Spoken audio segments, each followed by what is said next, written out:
Yo, what's up, winners? Welcome to Stay Winning Wealth. We got my friend Joe Farrell here, mortgage lender, mortgage broker. Did I get that correctly? YouTuber, content creator, all around encyclopedia when it comes to mortgage lending.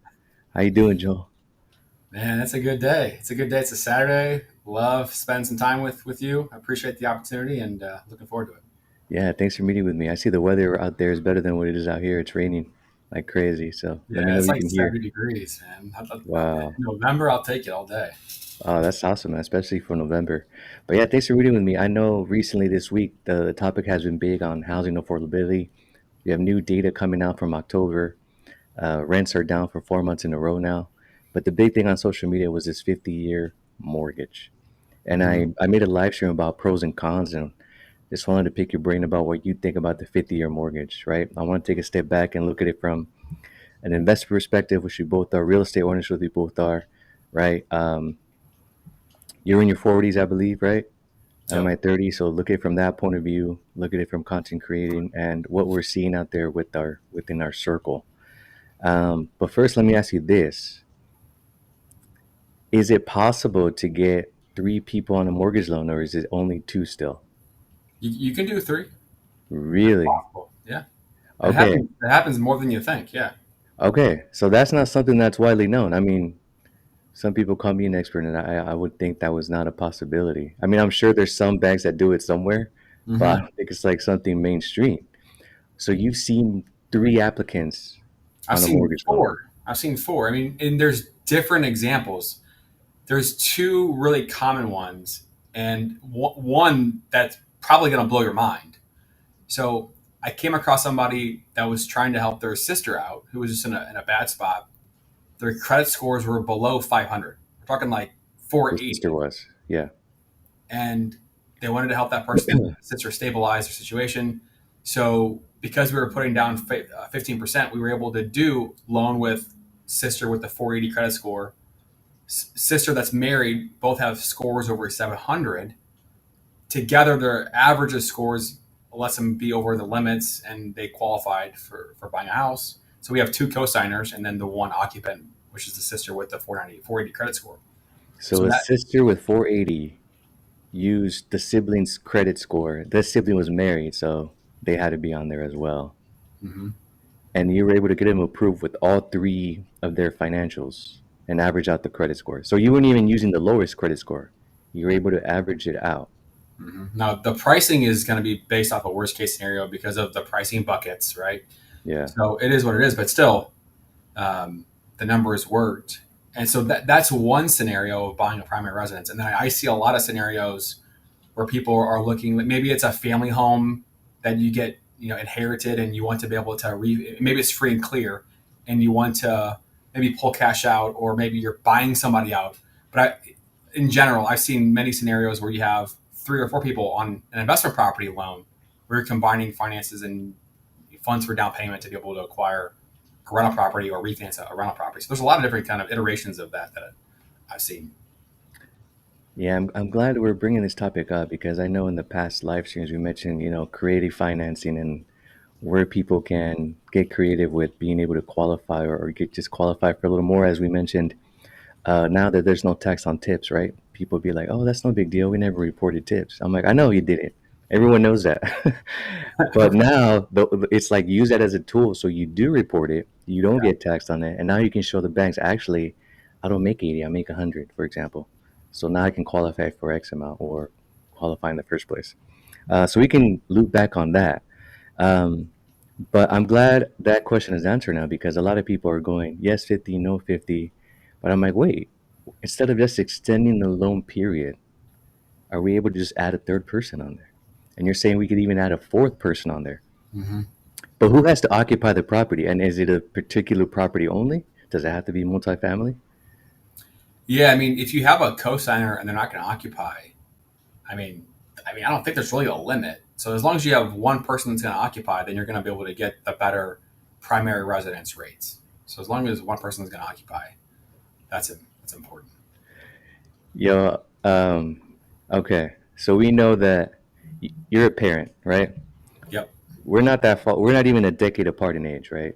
I don't have any kids, and we've seen the charts, and I may pull it up here and share. the percentage of 30-year-olds that are both married with children and have real estate. That specific check list pretty much doesn't exist. Anything from millennial down, right? Millennials are like 36 now. Like if you average out all the age of millennials, they're like in their mid 30s. Yeah. So you have Gen Zs now pushing 30 almost, and they're nowhere near that getting married. I mean, they have to be married now in order to reach the kids by 30. Um, I've seen memes, and I think this is so funny. And people are like, "Oh yeah, get yourself two girls because it's expensive out there." But now you're saying the banks back that up.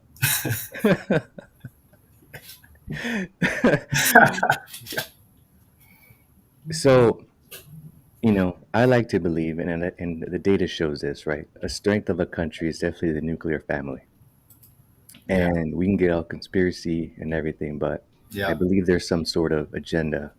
Hey, what's up, Mark? Aloha from Hawaii. Yeah. What up? Thanks for tuning in.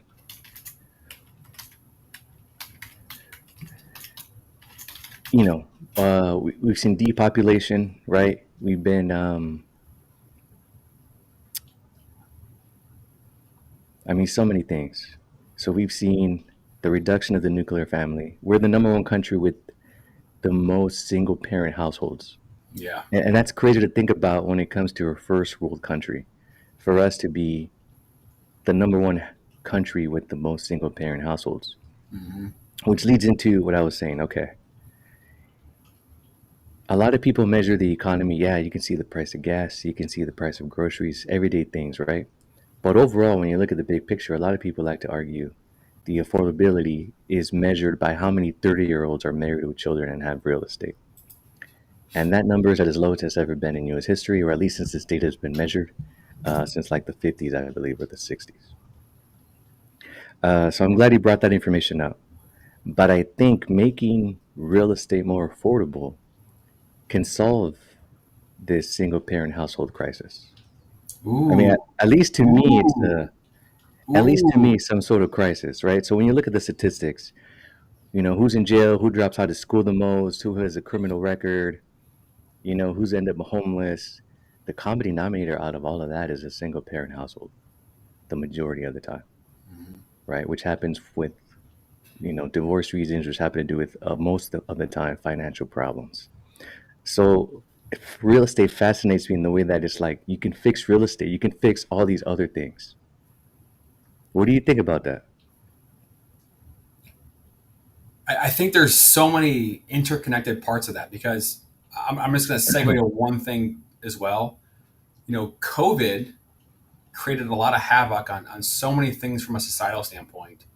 And you talk about the rising cost of living and the rapid rise of inflation. You're talking 9%. A shockwave went through the economic system in a very short period of time where everything got so expensive so fast and it didn't stop. It's still maybe it slowed down, but the rising cost has still been, and it has had an impact. And so, from somebody who's now divorced, right?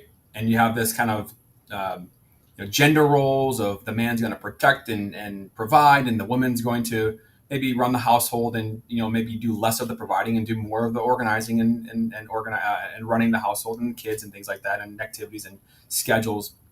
When a lot of industries, incomes of especially if you're in sales or commissions, incomes went down. Um, Companies were not investing in their businesses as much, and so you got this economic stress happening. And if you're a spouse and you're the one that's running the household and you're also working, then you start to have this divide of, well, I'm working, I'm doing all these things. Well, what are you doing as a guy? Like, what are you doing? And yeah, I've seen that a lot where you have this internal stress in relationships because of the economic pressure. And going backwards in time to the 80s, people talk about rates. Well, rates were in the 13s, but from a percentage standpoint, the median household price to the median income was only, I think, maybe like a two, or I'm sorry, like a 4-to-1 ratio, and now it's an 8-to-1 ratio. So it takes two incomes to afford housing, and so you have more stress in the household. And I think that pressure is put so much on women to provide for themselves that's made it very hard for interrelationships to happen in kids. So I think that interweaves into it as well. Yeah, that's huge that you bring that up, and I think this is what needs to be talked about more when it comes to affordability in real estate. So yeah, everyone likes to say, "Oh, the '80s was more expensive, 13% rates." But I believe, and correct me if I'm wrong, but the data that I've seen is you could still only have one household income back then and afford a home. Mm-hmm. Now you need two household incomes and maybe a side hustle. Look at us, here we are on YouTube Yeah, on a Saturday morning. And people would think that you and me have good careers, you know? yeah, But I like doing this though, especially when we can add value to someone and help someone learn something new financially. yeah. I mean, back to your original point about housing, right? If you can make housing more affordable, it greases the wheels for all the other parts of society, marriage, kids, relationships, all these things. And the builds that are happening right now, because the cost of everything is so high, the cost of money is high, for the builders to be able to make the profits they need to make, to have the right amount of cushion, you got to build big stuff. You got to build big luxury stuff, and so you're not getting a lot of the affordable housing to be built unless you're getting a bunch of tax breaks with it. And again, I'm not an expert on that side of it, but if there was a way to be able to incentivize builders to be able to build, I won't say lower price, but more affordable housing in certain areas and in many areas. I mean, that's what's got to happen. There's got to be some kind of incentive. I mean, you had like the 2008, 2009 crash, and you had subsidies that went out for people buying houses. My first home that I bought was in 2009, and I got an $8,000 credit to be able to help with the down payment, which I wouldn't have bought a house without that credit. So Yeah, I think we're in this massive divide of, if rates go down significantly, which is what President Trump wants, and the government needs that to renew their own government debt. We need lower rates. If rates go down significantly, let's just say a point, a percent, or maybe even yeah, more, you're going to have a shock wave of demand. Prices will continue to go up. The only way to offset that would be to have a massive boom in housing. And that's going to, if anything you do in housing to stimulate it, is going to take time. Permits, process, it's all going to take time. So, but I think that's, in my opinion, the most important thing that we could do is to try to stimulate housing. And maybe it's subsidies. I don't know what it is. I have my own thoughts about this. okay. Um, So do I, and I'm glad you brought that up. And just want to shout out Eyes yeah, Open 78. Thank you for acknowledging the huge point. But yeah, real estate is, I mean, it's an all around circle, right? So we were talking about the stress that, you know, as a man, you want to be able to provide. It's just in our nature, right? As soon as we come across money, it's like, oh, what can I do for others with this kind of money, right? Um, so when you think about the '80s and you think about today, and as I mentioned, we're the number one country with the most single parent households. Now you think about kids growing up in two different houses.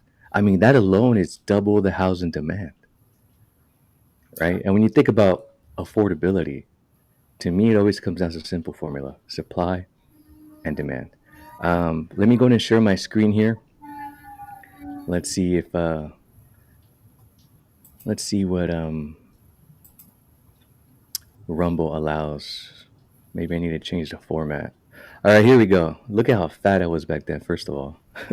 But this is I'm not going to turn the audio on, but I'm just going to go over. So I'm here interviewing the uneducated economist. If you are not familiar with the uneducated economist, has like 300,000 on YouTube. Go check him out. Yeah. Talks every day just about the economy. So I asked them how recessions don't necessarily mean housing crashes, right? Back then, everyone was like recession, recession. Mhm. So they talk about housing crisis, and we went over like doesn't necessarily mean a housing is going to crash. If you look at the last six recessions, housing's only crashed once. All right, so back then, the U.S. housing market was short 6.5 million homes. Okay, this Wait, is that's as of 2023 when? when I'm asking this. This is 2023 when I'm interviewing him. Okay. Okay. All right, so we still had the Biden administration in office, and we were short 6.5 million homes. And I asked him, since the border is wide open, what do you think that's going to do to housing? That same year, we hit a record number of people in the country. And I'm glad I actually put this up so we can see the actual news article. Um, where 2023 we had record number of immigrants coming in. And I asked him what that was going to do. How does immigration impact the housing prices? And he said, yes, the more demand to an already 6.5 million shortage, it's going to skyrocket prices. And you can see a little pudgy even there agrees, where prices are just going to keep pumping and pumping. So I just wanted to go ahead and share that with the audience, that this is not just my personal biased take on it. Wanted to get your eyes on it, um, Joel. And this is what I mean, right? Simple supply and demand. Now, this new administration has made a lot of promises that they're up to date keeping. Obviously, some things are moving a lot slower, that some of us might like, but again, we're fighting. It's not as black and white. Yeah. But now we have, for the first time, again, look at how things have changed in those 2 years. 2023 had the record number of border crossers, which means more housing demand. Someone correct me in the comments if I'm wrong. Joe, correct me if I'm wrong. More people coming across or into the U.S., however they get here, means more housing demand. For the first time in 50 years, we have a negative net migration. Okay. And what that has done is now decrease rents for 4 months in a row for the first time in 15 years. And again, this is me showing data to back up the supply and demand point. Okay. Yep. And speaking of immigration, H-1Bs are now banned from the FHA loans. My first property I got through an FHA. I don't know if that's how you did it, Joel. You know, you're more balling when you started in your journey. But you can see the impact of the demand of housing Yeah. through FHA loans. For those that don't know, that means you can only put 3.5% down, sometimes even lower, when it comes to buying a home. So if your house is $500,000 that you're looking for, instead of coming up with 50 grand or 100 grand, you only need to come up with about $15,000 to purchase that home, which means more people can play into being home buyers. And you've seen that demand lower down. The other thing I want to bring up that is being done to lower down housing prices is the interest rates being cut. So again, yes, I do want to acknowledge how high the rates were in the 80s, but again, I want people to remember you still only needed one job to afford a home. Even if the rate was 18%, right? We see that we had the lowest rates in history at 2.65% during Trump 1.0. I don't think we'll ever see those rates again because historically normal is around this range right here. We saw the fastest rate hikes in US history, right? The steepest here, you can see it's steeper than any other during the Biden administration, and now we're starting to see rates lower down again. So these are things that impact housing affordability. Without getting emotional, without getting political, just want to point out the simple supply and demand. I believe housing can become more affordable. But then I want to additionally attack it from the point, hey, these 50-year mortgages, there are pros and cons, but it's maybe just a band aid. So let me go over this, for example. So in California, entry level condos are $400,000. And they're not ideal. They're not in the ideal situation. They're not the ideal size. But if you want to get into something, that's what you got to do, right? And a lot of times the HOAs are $300, $400, $500. Yeah. Yeah. So you think, oh, I'm gonna get this one bedroom condo. I qualify for it. Boom. You see the HOA is $300. All of a sudden, you don't qualify for the one bedroom condo no more.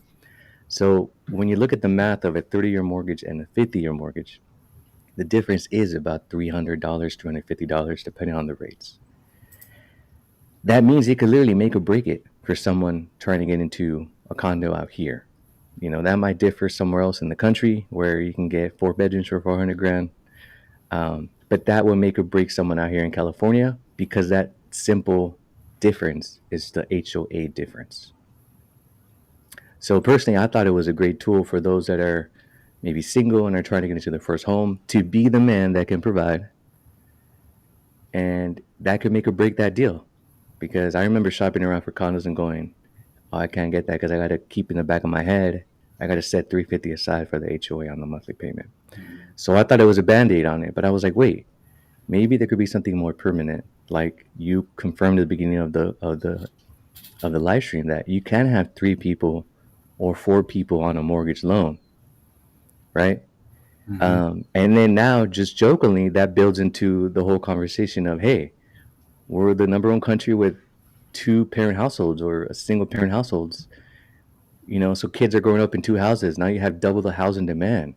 But Mhm. if we also encourage, maybe even give tax credits to childbirth, marriage, etc., we can also lower down the housing demand that way. Otherwise, more millennials are just going to keep either living with their parents or renting apartments. And it gets to a point where I'm like, dude, I don't want to meet you at your parents' house, man. Come on. I don't want to go over to your place and there's like three other people there that are like not on the same page? Yeah. I mean, what do you think about all this, Joe? Like, Well, what do you think of this data and thoughts on affordability? yeah, I mean, I think it definitely takes a shift in mindset, right? And there's two things. The first thing that's coming to mind is, Mark, I'm not sure if he's still on, but he has Joseph Cacciapaglia, butchering the name, in Texas, and they talk about fractional real estate. And, when you buy into some of these ETFs and different, opportunities, you're getting a fractional portion of real estate or real estate investment companies and multifamily, whatever the case may be. And whether it be cash flow or returns in terms of appreciation on price. And you don't necessarily have to deal with the day to day and the property management of it, but you can get the returns based off of the asset. And when you talk about, let's say you've got three 28-year-olds that are friends, and they're like, okay, let's join forces. Let's go knock down a three family. Let's all live in one unit and then rent out the other ones. And if we end up leaving, now we've got this asset that's a rental. That's almost like fractional real estate, fractional investing, because you're combining forces to be able to knock it down. And so I think in times of distress, it takes creativity to be able to find ways to get value or return. And like one example is I've got an investor who just bought a single family property in the DC market and is doing a renovation loan and building an ADU, right? He's finding ways to create value in the marketplace. Yeah. Someone who lives with their parents, if you're saving money and stockpiling cash so they go buy an asset, boom, great. But on the flip side, there's so many people who are just in their comfort zone and don't have that structure and are not getting ahead. So you're living with mom and dad and have nothing to show for it. But I think if you're earning money and saving money, where do you put your dollar? And the one thing I love about real estate is there's no panic selling. You can't panic sell the dip in real estate. So you're in it for the long haul. And like for me personally, when I knew that I had that responsibility, it inherently changed my behaviors. I had that internal drive to want to go earn more money, get better at my job, to go make things happen. And then once I saw the results after a period of time, I want more. So now what can I do to go earn more money, to save more money, to go get more? So just a couple things.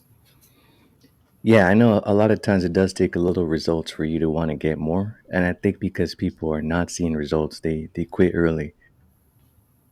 And that's why you see me tweet all the time. It's so easy to win out there. That's because half your competition is doesn't even try. Um, yeah, I just want to preach about the importance of real estate.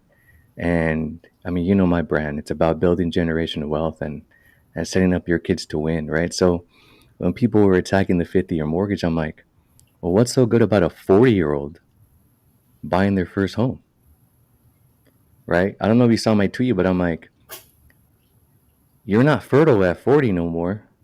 Mm-hmm. Like, well, at least, it takes two to make kids, right? But one person is no longer fertile at 40. Yeah. So at that point, is there even a point to buy real estate, you think, at that age? If you're okay, so at 40, is there a point to buy real estate? Yeah. I mean, it just depends. Yeah. Yeah, I really do think it depends. It depends, right, if you're buying for appreciation or, as a way as an investment. But for me, I purchased real estate thinking one day my kid is going to inherit this, right? Mm-hmm. So it's like if I have 3 properties, cool, I might have 3 kids. If I have 4 properties, cool, I might have 4 kids. That way I know when I pass on, each one inherits a million plus in real estate just by Yeah. me by heart stop beating. You know? Like Yeah. that's my idea. Like I want to plant the seed and be that guy that just like breaks that chain of poverty and then builds the nest and then plants the seed where everyone sits in the shade because of what I'm doing today. So that's my reason for buying real estate. And I don't like kids going through poverty. I was a kid. I went through a lot of poverty, and when I look back and see, it's not the government's fault. It's my parents' fault. They didn't make wise decisions, right? So when I see a lot of people on Instagram or TikTok complain in their car and clap at the camera, I'm like, why aren't you mad at your mom or your dad? Like, what were they doing when houses were 100 grand in California? Like, come on, I know. I they know. were my age when houses were 100 grand, and they had like, why aren't you mad at them? We can argue that the system is rigged. I like to say the game changes, the rules change, and just like Darwinism says out there in the animal kingdom, right? Only the strong survive. So those that are willing to adapt Yeah. survive. And now that's where I like to have these live streams where it's like, well, let's get creative. Do you have a homie that makes more money than you? Do you have a homie that has a better credit score than you? Well, guess what? They could be on the loan now. So Yeah. thanks for confirming that, right? Yeah. Um, Well, like, oh, go ahead. to say, like, I was at the gym last night talking to a friend of mine. We're both in our 40s, both went to college, both played baseball. I went to WashU, which is a very, very, very expensive private school. I got lucky because I went to night school and was able to play baseball there. So I graduated with Nice. low amount of student loan debt. But the idea of sending your kid to school, maybe 30, 40, 50 grand a year, I don't know, depending on the market, the area. And then I was like, say 40K, you could go buy a rental property for 160K instead of sending your kid to college and just like buy 4 properties in 4 years, get them into running the real estate, get a job, but do real estate. Like, think about how much further along in life you would be if you just had 4 rental properties and you're kicking your kid out to do real estate as opposed to going to college. Yeah, you'd miss out Yeah. on a college experience, but you wouldn't have all the debt. You would have debt. It'd just be a different kind of debt that's being paid off by your renters. You know So what? That is actually getting very creative, right? And I like your stair step method, which is along the lines of what you just mentioned, right? So we'll take the average out of state college tuition, which is $30,000. That's as of today, as of 2025. mhm. Say you're listening to this live stream and your kid is not even 18 yet. When they're 18, that might be Yeah, $45,000 a year. But let's just do easy math. In 2025, the average out of state college tuition is $30,000. Okay. A lot of times kids do want to go out of state because they want to go party at ASU. I don't blame them. They want to go to Florida State. I don't blame them. They want to go to Boise State. I don't blame them. Some of those schools have some of the most attractive women, in the U.S. So I totally get it. Um, but see, you people go to college, or correct me if I'm wrong. You go to college to get a good job, to buy a house. Is that not the goal? Am I missing something there? Or that's the goal, right? Like that's the path. yeah, But what about if you take that 30,000 with, again, the game has changed, so you adapt, right? Now yes, you can work from home. Now you can create your own business online where you can work from anywhere, right? Now Fannie Mae, Freddie Mac have changed the requirement to the down payment of multifamily homes. I believe it was 25% if you were out of state, 20% if you're in state. Now it's 5%. If you live in one unit and rent out the other. Correct me if I'm wrong. You're in the mortgage lending side. And I like to think, hey, you can go to college, and if you're partying, it might even take you 5 years, yeah, right? So 5 times 30K, that's 150K in debt. Even if you get scholarships and financial aid, you're still 100K in debt, right? Let's just be conservative and say you're still 50K in debt. How many times have you seen people not qualify for a mortgage because of their 50K student loan debt balances? a lot, a lot. Okay. And the problem is that what did we say at the beginning of this? The average age of a first-time homebuyer is 40. So if Why you're is it? 20, if you're Because of student. 23, get out of college and your stuff's on deferment for 10 years before you ever make a payment. Well, what's 50 now is 100K, you know? Okay. And this is what I want people to understand in the whole creativity, how to make housing affordable. Like what's in our control, right? Mhm. What is in our control? Parents, if you're listening, if your kid is 1 year old, set up a 529 college plan now. Teenagers, if you're listening, you can start working at 15. Start saving for a home now. Young adults, if you're 18 to 25, you start saving for retirement now. That's what the game is now. That's the reality. That's how you stay ahead. What you do financially in your 20s determines the rest of your life. That's just the way the game is now. It's changed. And we're here on this live stream showing you how to play it. Yeah. So you take those $30,000 a year, instead of going to college, you go buy that duplex property. You live in it. You build your brand off of it. You keep working from it, or you're working online, right? You use what you can in today's world to your benefit. The internet works 24/7. Crypto works 24/7. Yeah, you need to sleep, but the internet and crypto don't sleep, right? Refinance, cash out, year two, go buy another one. 30, the same 30K, not a new 30K, the same 30K. You Yeah. take out the same 30K, you go buy two more doors with that 30K. Why someone else is now 60K in debt in college as a sophomore. You're Yeah. now four doors ahead. Okay? Year three, again, you cashed out, you refinance. You could even double up now because you could take out 30K from each one. But let's just keep it easy math here. You take out 30K again on year three, and you buy two more doors. Your competition is now 90K in debt, and they're a junior in college stressing out if they're even going to find a job. Year four, year five, they're 150 in K, and you have 10 doors. Remember, that person is going to college to get a good job, to buy a home. You went through the same 4 or 5 year process, and you, at 25, 22, 23, 24, you have 10 doors. 10 doors means 10 different paychecks a month. Mm-hmm. Well, that person out of college is looking for a job that's only going to pay him 26 times a year. You're going to make 26 payments in less than 3 months. And that's what I mean by creativity. I know people like to blame the system and capitalism, and I'm like, no. Listen right now. Everyone has the same access to the internet. Okay? All the information is out there. And now you know my thoughts about how we can make housing more affordable. What I would do if I was a young person seeing, hey, what can I do now? So I'm not 40. Again, no bash on the 40-year-olds buying their first time home, but I do think there's a problem when the person buying their first home is 40. They should be 25. They should be 30 max. It should. Because we do have a birth rate, you know, problem. We do have a problem again with children growing up in poverty, children growing up in single parent family homes. And I believe the sooner you can become a homeowner, the more in line you can fix those things like a domino effect. Mm-hmm. Now you have kids growing up in two parent households because you don't have that money strain on there.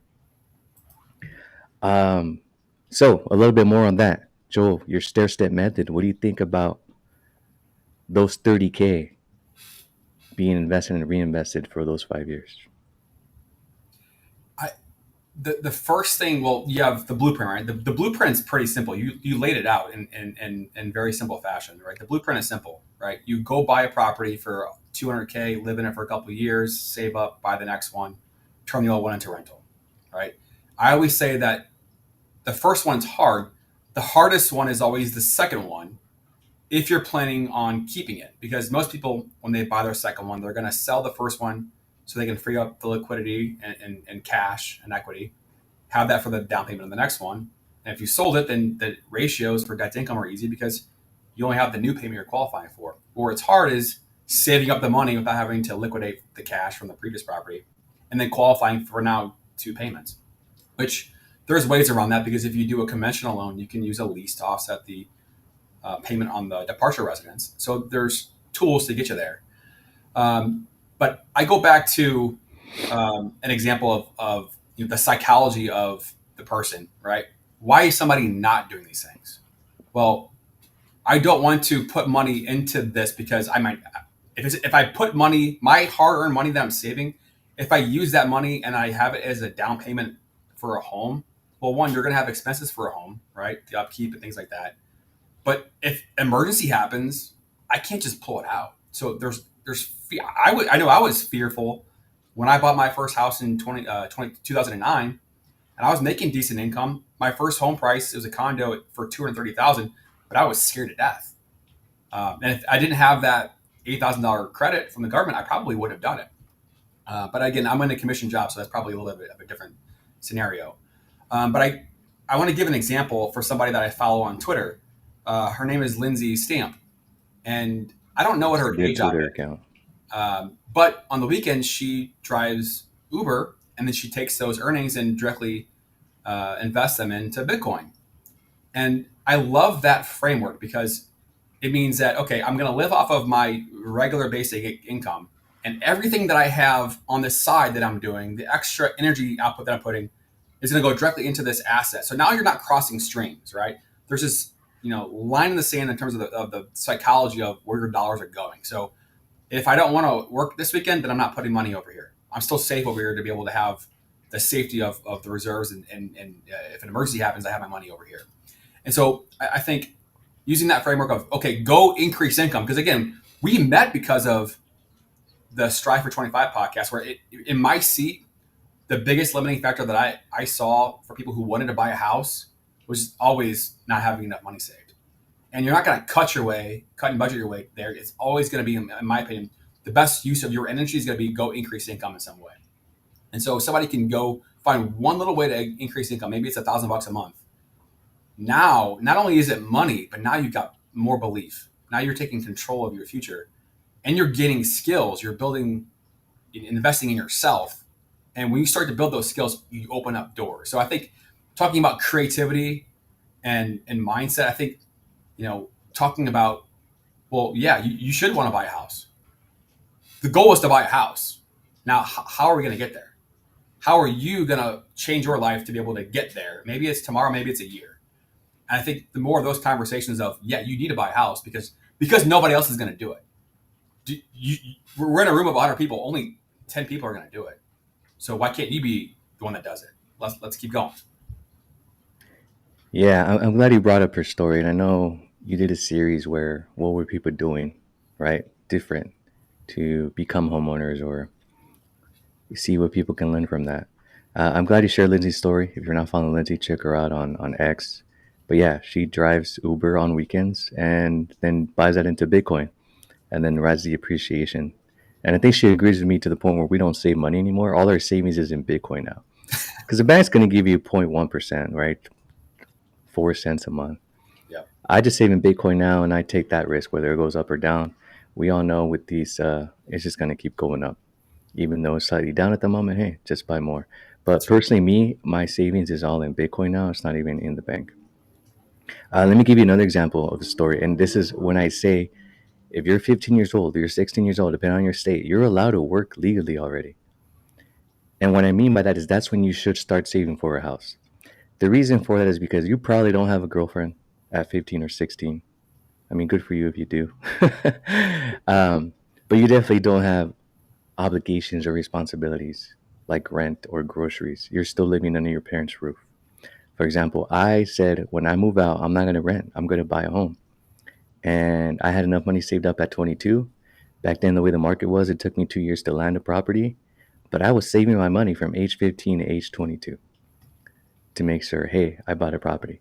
My little brother followed the same formula. Started working at 15. At 20, he became a homeowner. He became a homeowner before I was old enough to take him to the bar to celebrate that he became a homeowner because he started working at age 15 and started saving. You're not paying rent. So even if you're making $500 every 2 weeks, you're keeping those $500. You're saving way more than an adult who makes, 3,000 a month because they got $2,000 in bills. So that's what I mean. That's what the game is now. Um, so while the other teenagers are on TikTok dancing, you're working and you're making money.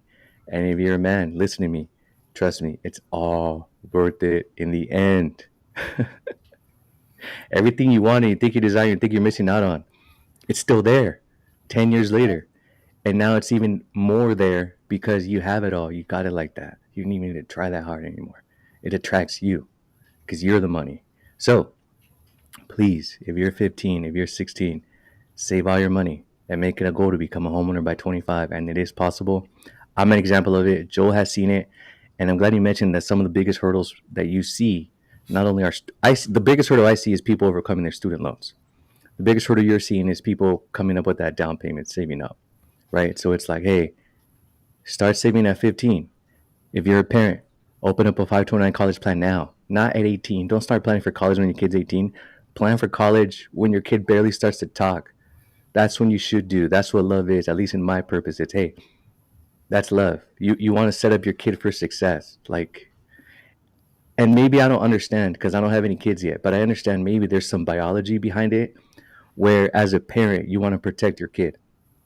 So when your kid shares your dreams with you, a lot of times as a parent, and you may not even doing this directly, it's more indirectly, or you don't even know what you're doing. But a lot of times you talk them out of their big dream because one, either you didn't have big dreams and didn't do it, or two, you don't understand how the world works now with the internet and Web3 and blockchain technology and crypto, etc.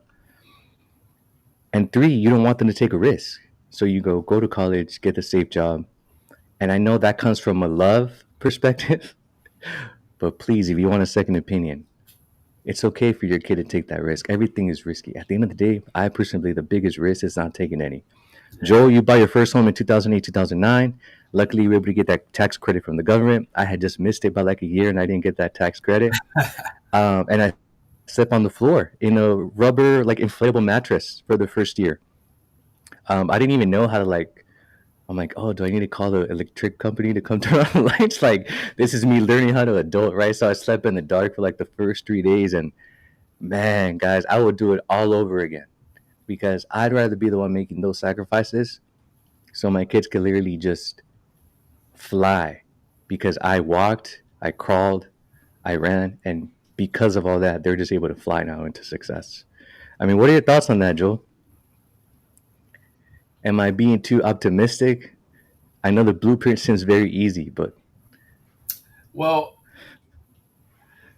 I think you're being optimistic, probably too optimistic, in the sense okay, of in the sense that like anybody watching this, right? If you want a result to happen, you want it to happen tomorrow or like soon. But anything like we're talking about, major changes, it just takes time. I know, like in my own journey, I've gone through a lot of stuff in the last couple of years, just with life and relationships and business, and you want to come out the other side, right? And you put the work in, and you may not see the results of your work for a month, a year, or 2 years. And I think anybody that's trying to go make things happen and go improve or build wealth, especially the whole wealth building process, it just takes time. And I think that's one of the struggles, that we want this to happen tomorrow, and it's just not how it works, right? I mean, like the poverty that's out there. Like, I live in St. Louis. There is a very very uh, you know large amount of poverty in certain parts of St. Louis, and how can you attack that? How can you try to, I won't say solve a problem, but how do you help a community rise up and make more money, have more wealth, have more education, more resources? Anything that you would want to do on that would take decades, 10, 20 years to have an impact. So I think these conversations are so important, but it's just tip of the iceberg. And I want to throw out one other thing. So the cost of university, right? Like we like Doge, right? We see all kinds of waste that gets spent with the government, and the yeah, cost of university is just skyrocketed. It's just crazy. There's so much administrative dollars going out, and my mind goes to, well, could university be less expensive if you had more efficiency in the way it's operated? Probably. And then my thought goes to, okay, well, you have all this traditional university. Is it really setting you up to be able to go be an adult and go into the workforce? Maybe, maybe not. So, what if somebody finds some university that's no longer operating anymore, private or public, whatever, and it's just there? And if you're in your 20s and you want to you want to have the college experience, how cool would it be to have like a private university where it's just entrepreneurship, guys and girls come in, you build an entrepreneurship university, have it be run in a more efficient way. And I'm sure they're probably out there, but maybe make that the new gold standard for people where people want to go, as opposed to Arizona State, where there's a lot of hot chicks. Shout out to Arizona State. Eyes open. Yes, everything takes time. Um, with social media now, I know you were saying, Joe, we just want results tomorrow, right? But the time is going to go by either way. Um, I know another hurdle that the younger generation faces is that everything takes time because everyone's all flexing on social media about them having fun, about what they're doing, right? They be 24 and they have a Lambo. And it's like, why can't I be 24 with a Lambo, right? Yep. Yeah, everything takes time. Everything worth having takes time. Just like a six pack, that's going to take time to go in and have. But if you're able to have that mental stamina and understand that things do take time and get over that instant gratification hump, you're going to be way years ahead of the competition that cannot overcome that hurdle. And I don't really know how to tell people to overcome that. But one thing I can say is if you're on social media, be producing instead of consuming. And Yeah. that could maybe get you over the hump of that instant gratification. Like if that's the wall you're hitting, instant gratification, it's like you try this 3 weeks, oh, it didn't work. And then you try something else, it didn't work, you know? But if you want to look at all these big stories of the most successful people in the world, like Elon Musk and, Jeff Bezos, what they built took time. And then it wasn't built overnight. Yeah. So at least my advice would be produce on social media versus consume. And you could probably get over that instant gratification hurdle a lot sooner. What words do you have for that, Joel? For people to get over the instant gratification and understand that good things take time. Yeah. I mean, I'm going to give a shout out to Mark or Shiro, right? I'm not sure if he's still on here, but, and I've said this many times, I met him in 2022 and, doing the Strive for 25 podcast and had him on. And I love his story. He's a firefighter in Hawaii, investing in Pittsburgh and built a portfolio of rentals and you're doing a lot of the things that we're talking about, right? Yeah, But, he is. you know, I connected with him on Twitter at the time. And when you're producing content and you don't really know what you're doing, I think I had a couple hundred followers at the time, and then you're posting every day. You have like 3 views and no likes over and over, but you're still posting, and then you see somebody else doing something similar at a similar point in the journey. You're like, oh, I see you, and then you maybe message the person, and then like, okay, oh, not 3 years later, like we're buds, Like I've never been in front of him face to face, but now we're doing live streams all the time. Like we became friends, and I think that's so important. I was telling a friend of mine in this office, he comes over. He's like, "Man, I love your content. What apps are you doing? What are you doing? Blah blah blah." And I share a few things, and I was like, "Yeah, man. Like the most important thing that you can do right now is go find 4 or 5 other friends that are in the same position as you, realtors Yeah, or whatever, yeah. and go on the journey together. Because when you're doing it and having fun, that's the most important thing is have fun with it. Because if you can figure out how to detach from the results, then you can go on the journey and not worry about the anxiety or the stress of anything that comes along the way. You know what? That's really good. I'm glad you mentioned Mark. Yeah, shout out to Mark. Um, yeah, that guy, just the consistency of uploading on social media, getting 1, 2, 3 likes, and half of those likes are him on his other accounts. Right. And doing it every single day. Now he's monetized on YouTube. Congrats.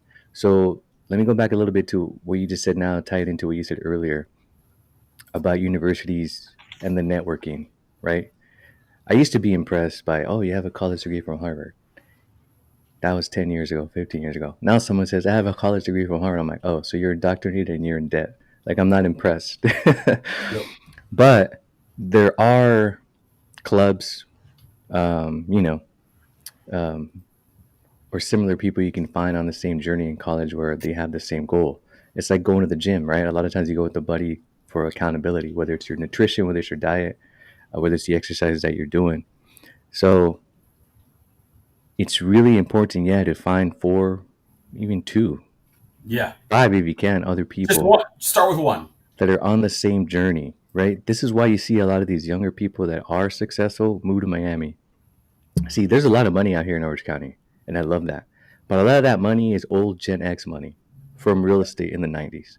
You go to Miami, though, I love Miami because there's a lot of under 35s that have money. And that, a lot of it has to do with them connecting with each other, networking, building off each other, building ideas, building apps together, building courses together, making social media together.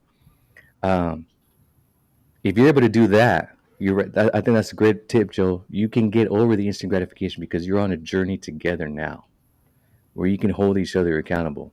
Or maybe that one day you don't want to give 100%, but that person's going to go on their channel. And now you're like, okay, I'll just go on your channel. Then it's easier. So you're still taking one step at a time to where your journey is, even if you don't feel 100% to go ahead and do it. So it is important that you surround yourself with the right people. So shout out to Joel, shout out to Financial Firefighter, even Lindsay, who we all just build off social media and see every day grinding and grinding. Then it's like, hey, I'm tired, but I see Joel grinding. I think one time I was streaming on Saturday and you jumped in, you're like, hey, I see you're streaming. I'm going to go stream too, right? So Yep. it's just something like that. And if there is any kind of worth in college, I think it's that portion where you can find. I mean, just look at the Facebook story. There's a conspiracy of what's real or what's not, but it's just people that met in college and built this, social networking situation. But use that as an example.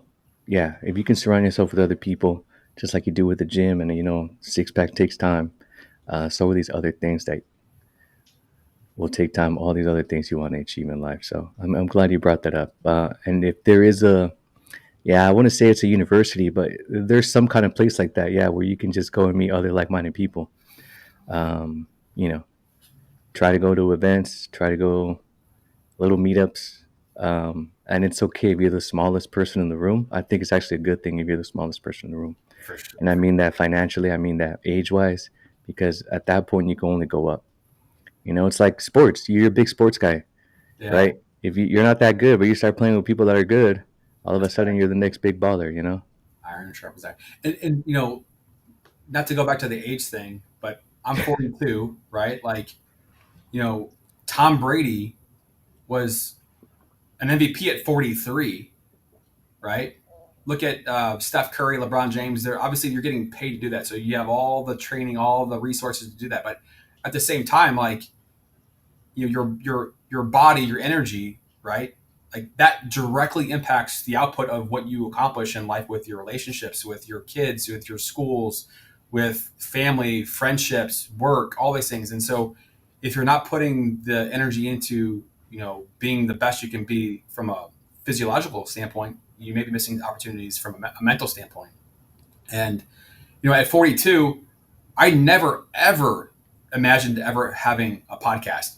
I lived under like being in sales and mortgage. Like we were working so many hours in the stress. Like the thought of social media was never ever a desire of mine. But 2022 happens. You get a shockwave. Oh, if I keep going with what I'm doing, it may not be good enough.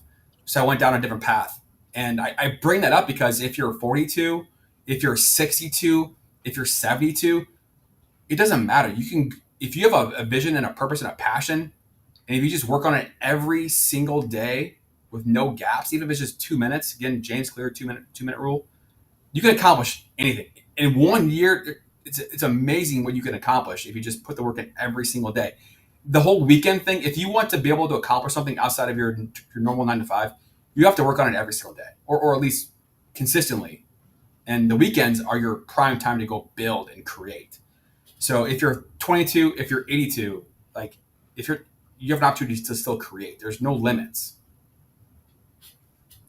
Yeah, well said, man. I like that. I'm glad we had this conversation. I'm glad we did this live stream and how we tied everything into how to make housing more affordable, what the government's doing, and what we can do personally ourselves to reach that point of homeownership and make it easier for the next generation as well. Any other last points you want to bring up, Joe? I know we're almost at the hour here that you want to get across for your brand. Guys, if you're not following Joel, please go ahead and do so. Yeah.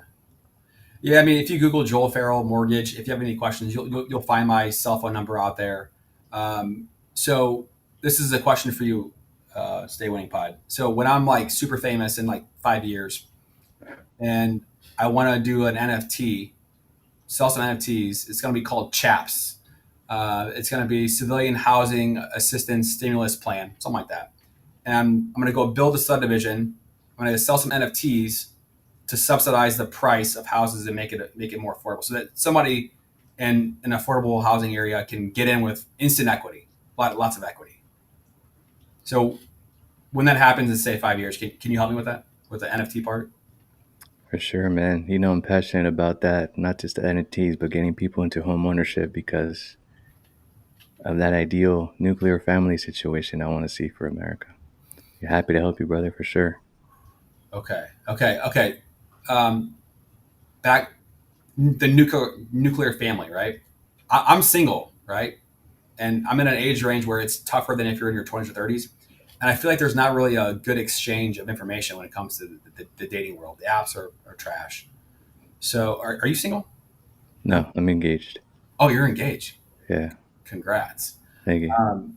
But I think that like the nuclear family part of it, people meeting faster. I think there's an opportunity for some entrepreneur out there to help the dating world. I don't know what the solution is, but back of my brain. Yeah. I have something in the back of my brain like that too. Eventually, I want to build a whole community where men can be men again, Mm-hmm. all around, with our health, with our wealth, how to care ourselves, how to be good examples. Um, you know, learn from people.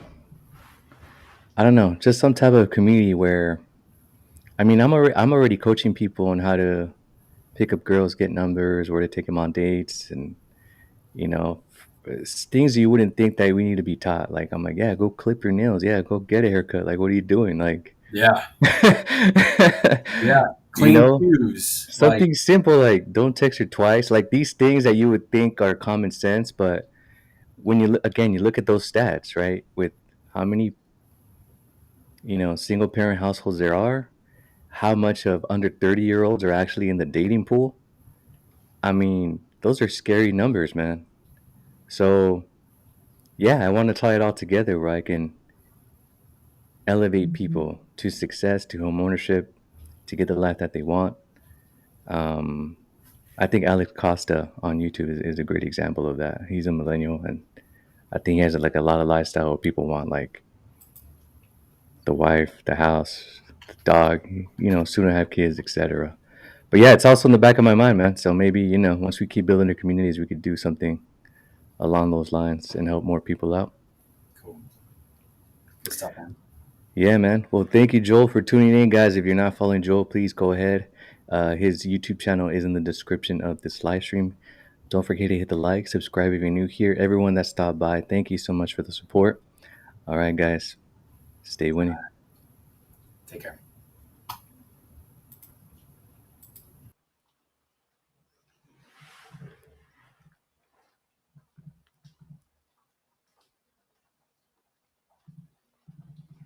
How do I end the stream? I'm stuck.